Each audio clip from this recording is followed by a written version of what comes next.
Alhamdulillahi Rabbil Alameen, we're talking about the Lord of the entire universe and beyond.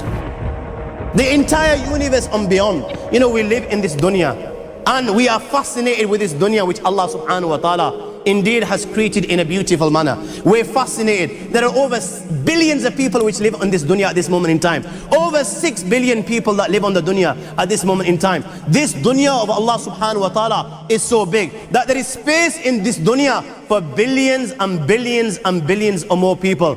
But what is this dunya in comparison to what Allah subhanahu wa ta'ala has created out there?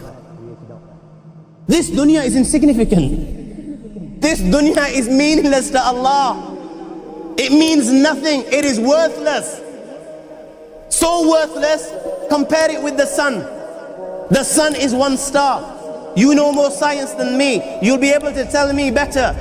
Take this planet Earth and you place it inside the sun, and you will be able to place 1.3 million Earths in the sun. 1.3 million Earths in the sun. Allahu Akbar. Allah is the greatest. The sun is one star. One star. There are stars out there which are millions of times bigger than the sun. You tell me this, that you need millions and millions of stars to make one galaxy. And then you tell me this, that there are zillions of galaxies out there. Let me tell you on top of this, my friend, after this, whatever you see above, when you raise your head and you look above, whatever you see above, the zillions and zillions and zillions of galaxies, let me tell you, this is everything there is within the first heaven. Everything there is within the first heaven, and Allah is the creator of 7 heavens. 7 heavens.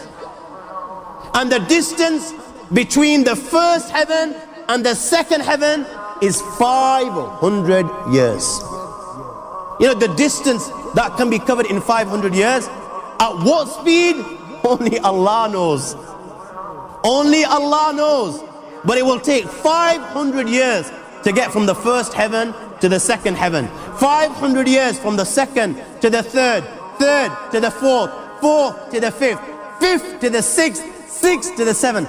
Every time it will take 500 years. After the 7 heavens,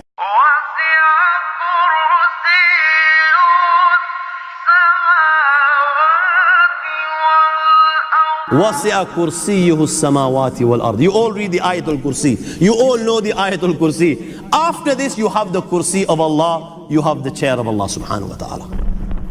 You know these 7 heavens that we've just talked about, in comparison to the Kursi of Allah, they're non-existent. They're meaningless.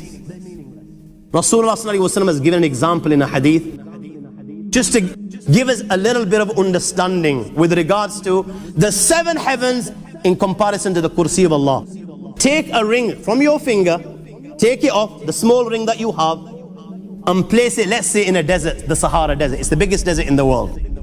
You know that ring that we take off from our fingers and place it in the Sahara Desert? What comparison is in between the ring and the Sahara Desert? Nothing. Nothing. The 7 heavens is the ring, and the Kursi of Allah is the Sahara Desert. After the Kursi of Allah, you have the Arsh of Allah. وَكَانَ أَرْشُهُ عَلَى الْمَاءِ. You have the Arsh of Allah. Again, Rasulullah has explained, so just so that we can understand. Take the ring, place it in the desert. This time, the ring is the Kursi and the Arsh is the desert. What is the Kursi in comparison to the Arsh of Allah? Nothing. Then you have angels which carry the Arsh of Allah. Their heads are in the 7th heaven and their feet are in the lowest earth.